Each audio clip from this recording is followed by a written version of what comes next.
आज मैं मौजूद हूँ इस्लामाबाद में। मेरे साथ एक ऐसी शख्सियत मौजूद है जो छोटे से गांव से उठे और इस्लामाबाद पाकिस्तान के बड़े शहर में एक मारूफ बिजनेसमैन बने। जब हम स्कूल जाते थे तो हमारे पास बड़ी लिमिटेड रिसोर्सेज थे। हमारे आजकल के बच्चों के पास अल्हम्दुलिल्लाह अल्लाह रब्बुल आलमीन ने बहुत ज़्यादा रिसोर्सेज दिए हैं, लेकिन उस वक्त बहुत लिमिटेड रिसोर्सेज में हम स्कूल जाया करते थे। आज की लज्जत और आज के लजीज़ खाने ये उस टाइम में इंसान सोच भी नहीं सकता था। तो मैं किताब पढ़ता था और साथ साथ भैंसें चराता था और शाम को फिर हम वापस ले आते थे। मैं फ़ीस पे नहीं कर सका, मेरा लिस्ट में से नाम ख़त्म हो गया, किसी और ने मेरे नाम पे फ़ीस पे कर दी। तो then I travel to Lahore और फिर बकिया ज़िंदगी जो बकिया एजुकेशन है वो लाहौर में गुजारी। बांटे खेला करते थे, तो जब वाले साहब पास से गुजरते तो जानबूझ के पास से गुजरते और वो कहा करते थे कि पुत्र तुहाडे काम नहीं आने, पढ़ाई तुहाडे काम आनी है। वो अल्फाज दिल में बैठते थे। बिस्मिल्लाहिर्रहमानिर्रहीम। अस्सलाम वालेकुम नाज़रीन, आपको मेज़बान ज़िशार अलबानी आपसे मुखातिब है और आप देख रहे हैं पायनियर वर्ल्ड। आज मैं मौजूद हूँ इस्लामाबाद में। मेरे साथ एक ऐसी शख्सियत मौजूद है जो छोटे से गांव से उठे और इस्लामाबाद पाकिस्तान के बड़े शहर में एक मारूफ बिजनेसमैन बन गए। हमारे साथ मौजूद है गुलाम शबीर साहब, जो कि इनकी लाइफ की कहानी जो है वो बड़ी दिलचस्प है। इनसे जानते हैं इनकी कहानी। वालेकुम अस्सलाम। गुलाम शबीर साहब, कहा जाता है कि छोटे से गांव से उठे और इस्लामाबाद जैसे बड़े शहर में बैठ गए और माशाल्लाह बहुत बड़े बिजनेसमैन बन गए। आपकी लाइफ की कहानी क्या अपनी? बिस्मिल्लाहिर्रहमानिर्रहीम। मेरा नाम गुलाम शब्बीर है और मैं टोबा टेक सिंह के एक गांव में रहने वाला हूं, पीर महल के साथ। मुझे याद है कि जब हम बिल्कुल छोटे छोटे हुआ करते थे तो शायद उस वक्त हमारे पास पहनने के लिए निकर भी शायद नहीं होती थी।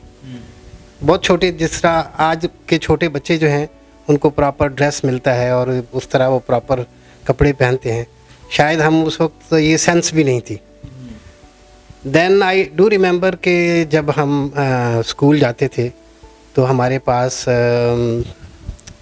बड़ी लिमिटेड रिसोर्सेज थे। हमारे आजकल के बच्चों के पास अल्हम्दुलिल्लाह अल्लाह रब्बुल आलमीन ने बहुत ज़्यादा रिसोर्सेज दिए हैं, लेकिन उस वक्त बहुत लिमिटेड रिसोर्सेज में हम स्कूल जाया करते थे, पैदल जाया करते थे।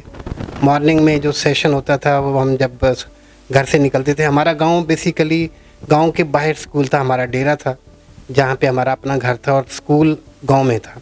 तो हम पैदल जाया करते थे गांव स्कूल के लिए, और कभी बारिश हो जाती थी तो फिर हम जा भी नहीं सकते थे, ऐसे रास्ते थे और पगडंडियाँ थी और प्रॉपर रास्ते भी नहीं थे।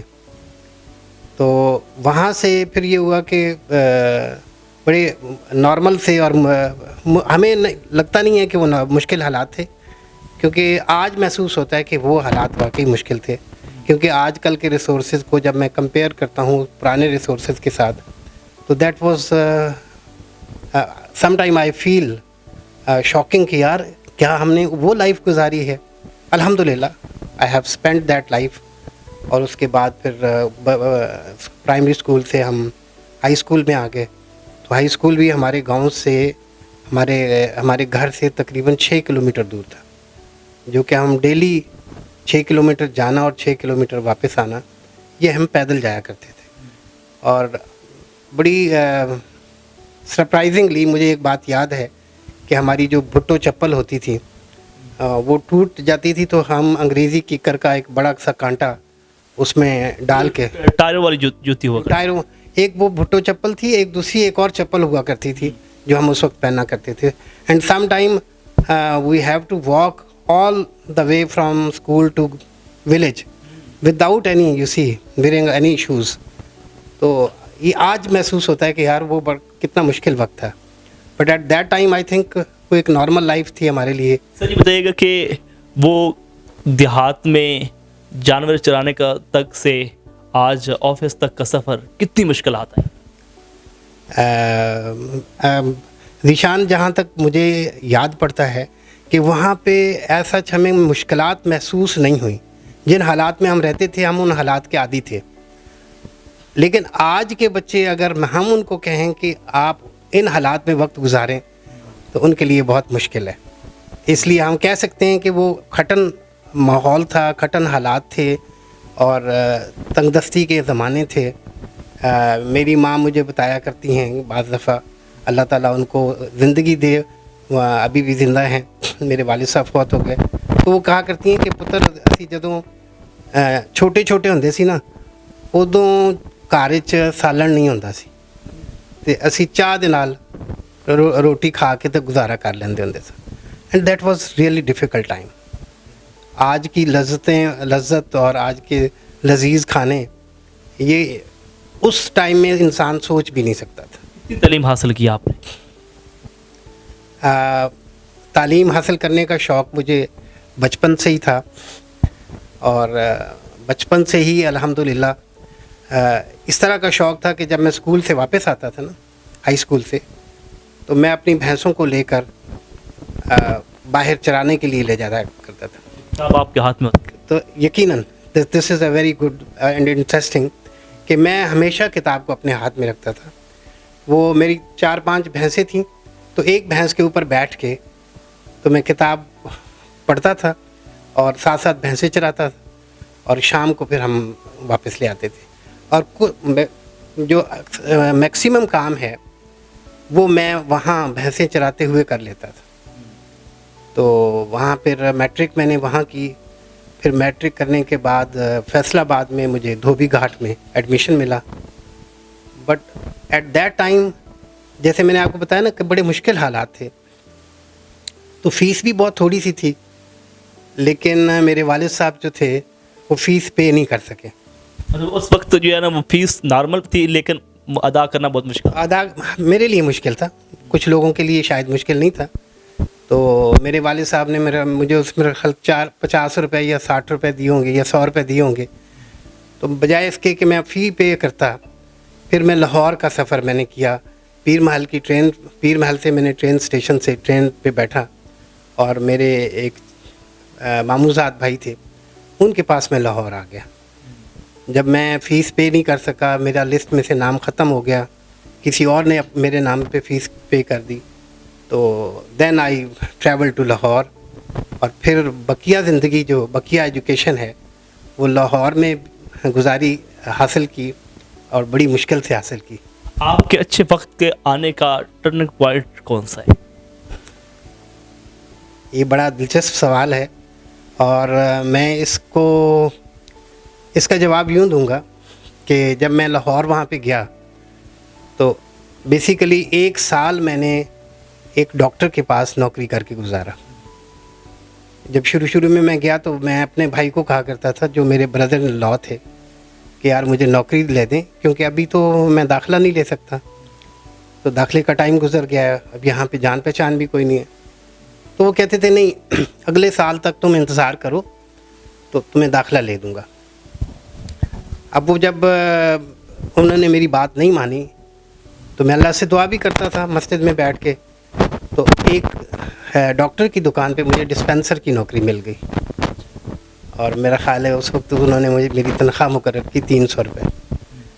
اور ان 300 روپے میں میں بڑا خوش تھا کہ چلے میری نوکری لگی.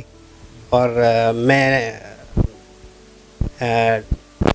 دن رات محنت کر کے, تو وہاں پہ پھر مجھے ایسا انجیکشن لگانے کے لیے بھی موقع ملنا شروع ہو گیا, جو میں گھروں میں جا کے لگایا کرتا تھا.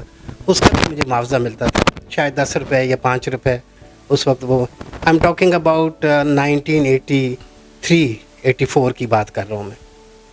تو بڑا اچھا وقت تھا. ایک 50 پیسے کا نان اور 50 پیسے کے چنے کھا کے میں پیٹ بھر لیا کرتا تھا. تو FSC 1 سال گزارنے کے بعد پھر میں نے FSC میں ایڈمیشن لیا, وہ بھی ڈاکٹر کی منت کر کے کہ مجھے آپ میری ڈیوٹی رات کی کر دیں, دن کو میں پڑھنا چاہتا ہوں.